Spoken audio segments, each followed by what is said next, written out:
साथ तुमची बातमी आमची। देशात एक वेळ भाजप राहणार नाही, पण काश्मीर काल आपलेच होते, आजही आहे आणि उद्याही राहील। आम्ही देशाच्या विरोधात नाही तर सरकार विरोधात आहोत।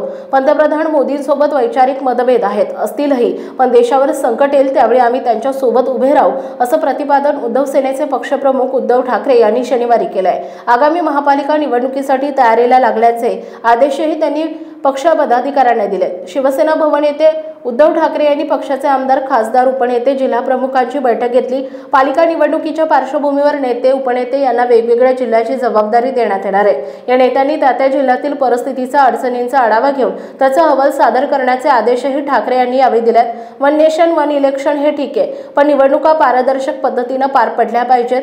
पंतप्रधान, मुख्यमंत्री यांनी निवडणुकीच्या प्रचारात उतरू नये। अन्य पक्ष फोडून भाजपचे जहाज ओव्हरलोड झाल्यामुळे ते बुडण्याची भीती वाटत आहे। अमित शहा, अजित पवार, एकनाथ शिंदे यांच्या पक्षाचेही प्रमुख आहेत, अशी टीका ठाकरे यांनी केली आहे। भारत-पाक युद्धजन्य परिस्थितीमुळे राज्यातील अन्य प्रश्न बाजूला राहिले, त्यामुळे लोकांच्या प्रश्नावर लक्ष केंद्रित करा।